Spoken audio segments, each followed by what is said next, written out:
morning. How are you doing today, Patrick? I'm very well, Arrow. How are you? Absolutely fantastic. I have waited a lifetime for this moment that's about ready to take place. I mean, me and the world, and here it comes. Yes, it's an enormously historic event and an incredible honour to be invited to take part in it and also to have composed the Coronation March. So I'm very much looking forward to it. Very excited indeed. I would love listeners to really pay close attention to how this presentation is going to come in, because it's not just a one-person project. There is a team of creative minds that are making this a moment in history. Yes, absolutely. And I'm part of many composers who've been commissioned on the day. There's a great selection of a varied selection and a great range of music throughout the days. My piece, the Coronation March, will accompany the Commonwealth procession. So I'm very proud of that, and it's an incredible honour to be part of an unbelievable lineage of composers who have gone before me. There's a great tradition of marches for royal occasions, and including the coronations. So to be part of a group before me like Purcell, Handel, Walton, and Elgar is an unbelievable privilege and honour. I've known the King for a long time, so he's been a great supporter of my music throughout my career. Doesn't it feel good to say King? I mean, and when I hear the word King, I'm going, yeah, that sounds great. Well, when I was asked various people, what's the title of the piece? I said, well, I think quite simply, not to be over flowery and over creative, King Charles III Coronation March. Yeah. I think it just says it does what it says on the tin, I hope. So it's a great title, and he very much liked it. So that's what it's called. When they came to you and wanted your creative service, I can't imagine what that did to the inside of your soul. I mean, all of a sudden you must have been on fire with ideas. Well, I was on fire with terror to begin with, Arrow. To be honest, and that incredible mixture of unbelievable excitement, honour, thrilling, and oh my goodness, that's all very well, but I've still got to compose it. So, but I thought in between this genuine, real feeling of intimidation, this was so huge. The thought of millions of people all over the world watching this piece, and so the responsibility of composing any commission is always daunting. But to have been part of this lineage and et cetera, was a huge burden. I felt personal burden on my shoulders. But I don't think. I thought to myself, well, King Charles wouldn't have asked me if he didn't think I was up to the task. So I listened to the brief, and I was asked to make it triumphant and uplifting and memorable. So these three key words come into my musical sort of brief and language, and I listened to lots of music, lots of marches. I remember I've composed many marches for film, Cinderella and Harry Potter even. So it's that part of it. I knew the genre. So, but this special occasion with this great ladies before me added enormous pressure. But at one point, I sat bolt upright, my poor wife, in bed, and at this trumpet melody came into my head, two trumpets in harmony, and I quickly jotted it down on the iPhone. And in the morning, to my joy, it sounded still very strong. So that's in there. So these. There comes a point after all research and think and thought and everything about it, the brief, it's almost like comets of ideas that fly into your head. You go into what they call an alpha state, where everything around you just stops and you have to focus. And out of that comes hopefully some inspiration.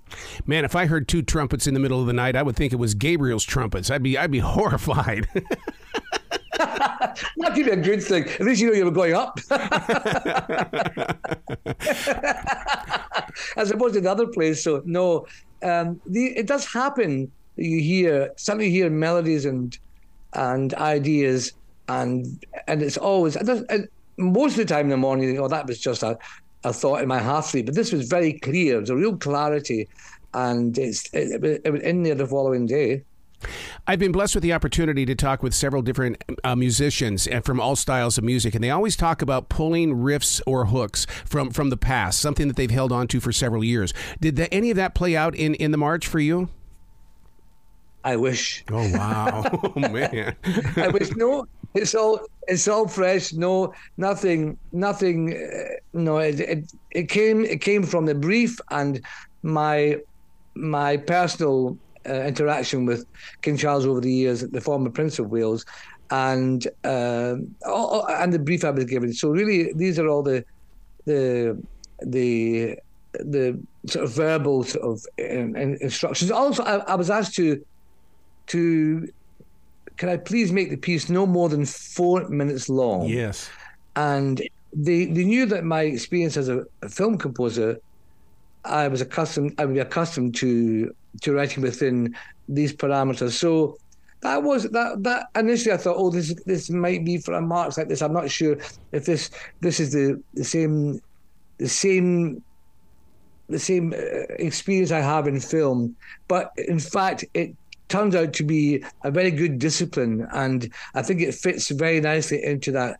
That in fact, it came. They said they wanted no more than, not a second longer than 4 minutes, but it can be less. So yeah. It comes in at 3 minutes, 55 seconds with reverb.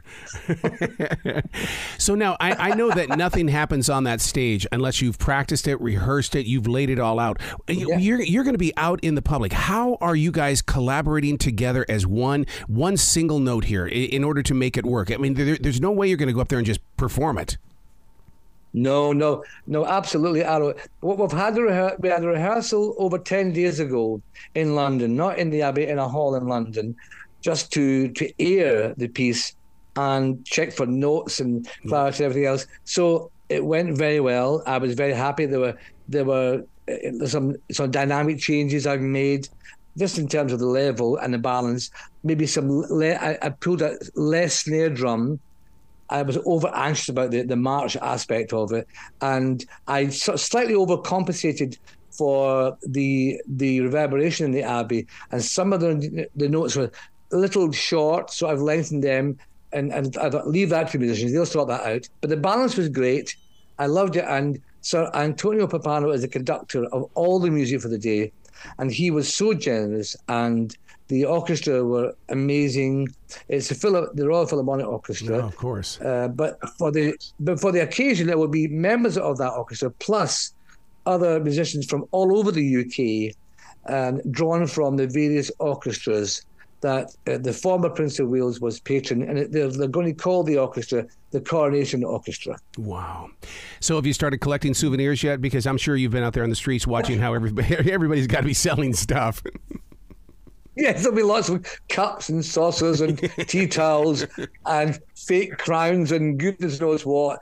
No, I'm just glad to be part of it. I can't tell you, that's an understatement. I'm thrilled to be part of it. It's very exciting, and I'm very excited. And I'm a very excitable character anyway, so I'm going to have to be as calm as possible. I've been measured for my morning suit. I've never worn a morning suit.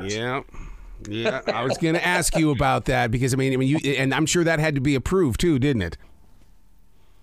Well, people were asked when the invitation came to be part of the audience during the ceremony. That was a surprise. I didn't expect it, but it was wonderful to receive it. Then another email came from the Palace, a circular saying, "Could people please wear a morning suit?"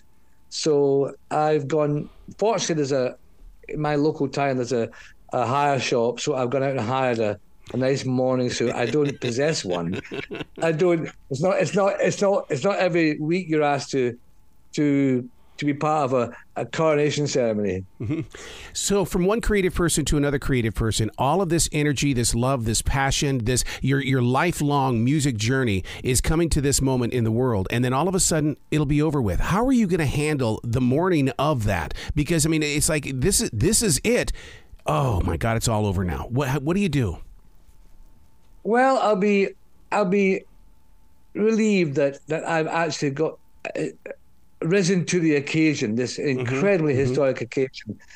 Also, the day after the coronation, my wife and I have been invited to Windsor Castle because there's a concert the following evening. It's a pop concert, and we've been invited to some drinks and celebration pre that concert. So we'll be very pleased about that. But I think hopefully the piece will have an afterlife of its own, because I've been asked by King Charles if it could be written in a way that it's adaptable for woodwind bands and brass bands, all sorts of wind combinations throughout the world. So hopefully it will have an afterlife. There are so many wonderful memories so far, and I'm sure there's plenty more to come between now and the big day. So I think there's a wonderful bank of memories that will last for a long time afterwards. To sit down and have that conversation with the king and to ask questions or to request different things, and then to find out that he wants to modernize everything, that really grabbed my attention when I heard that. Yes. Well, yes, it's a scaled down ceremony. It's only 2 hours long. I think the last ceremony was in 1953 was 5 hours long. Ooh. And it's a very diverse and very representative program, and musicians from all over the UK and all over the Commonwealth, with all sorts of different styles of music, Baroque music, and there's Greek Orthodox music, which is a sort of homage to his father, and then there's going to be gospel choir music. So it really is a very, very varied and diverse and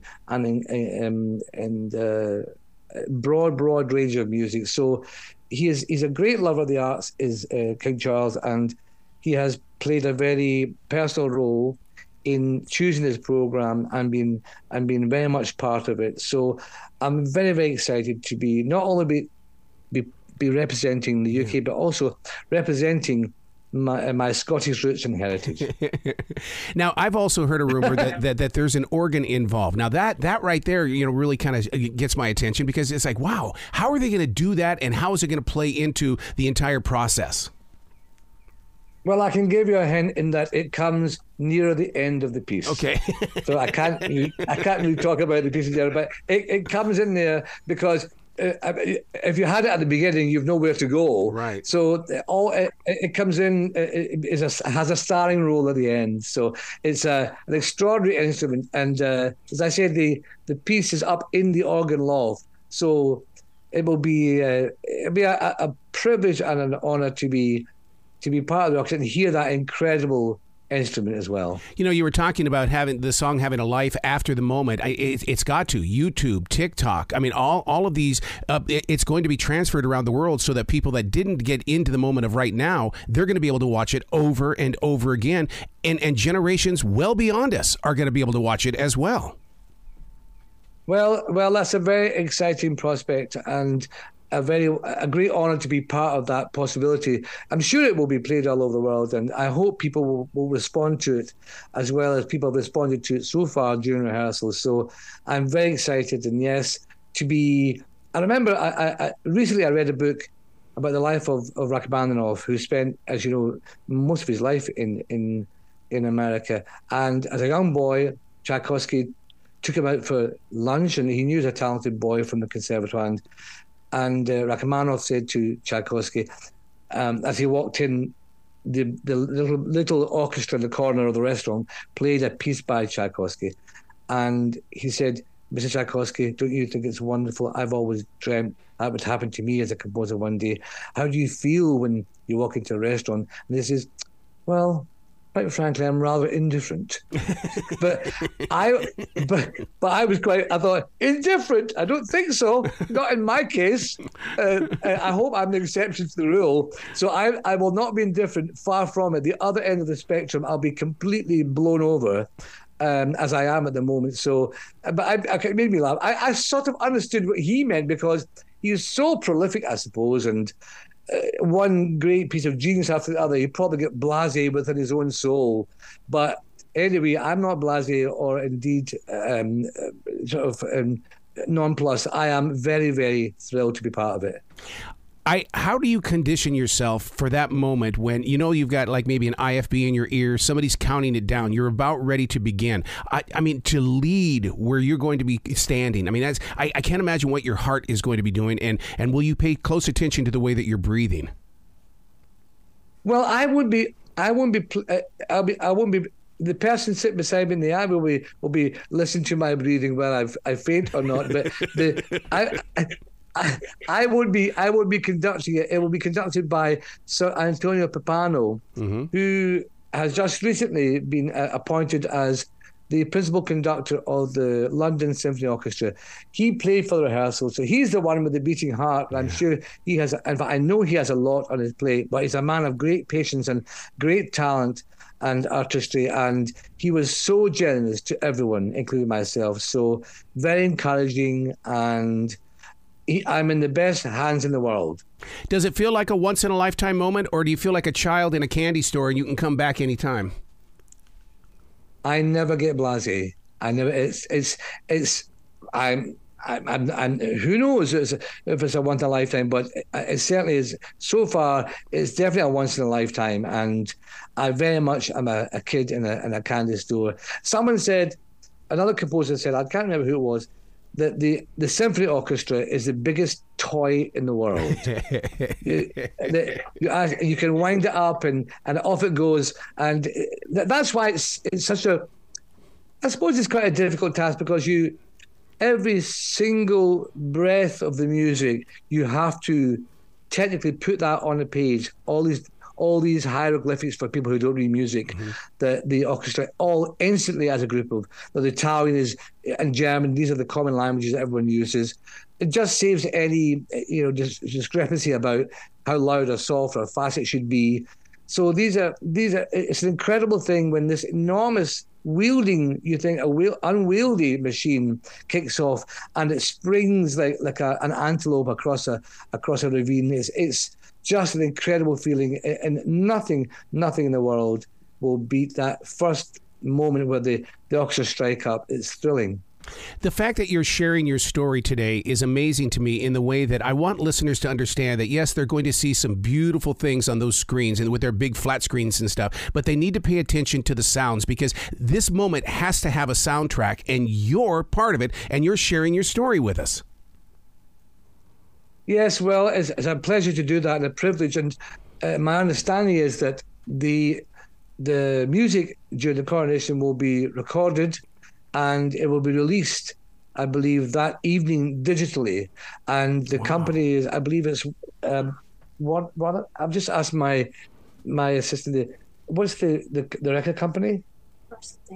Universal Decca. Yeah, are the company that's releasing it. So that's very, very exciting to be part of. Yes, it's incredible to think that it's going to have a life afterwards, but that puts enormous pressure on the musicians, who I greatly admire. Where none of us are anybody without the incredible work that these musicians will bring to it, considering all the years they practice, all those lonely hours perfecting each individual instrument and skills. I never take it for granted, and I'm always in awe of them, and very, very respectful and delighted to be honoured to have them as part of the orchestra I'm involved in. Oh, I love where your heart is. Patrick, you got to come back to this show anytime in the future. The door is always going to be open for you.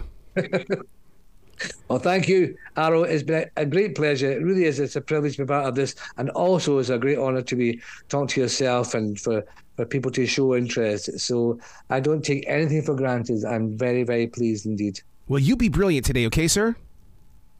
Thank you very much. All the best.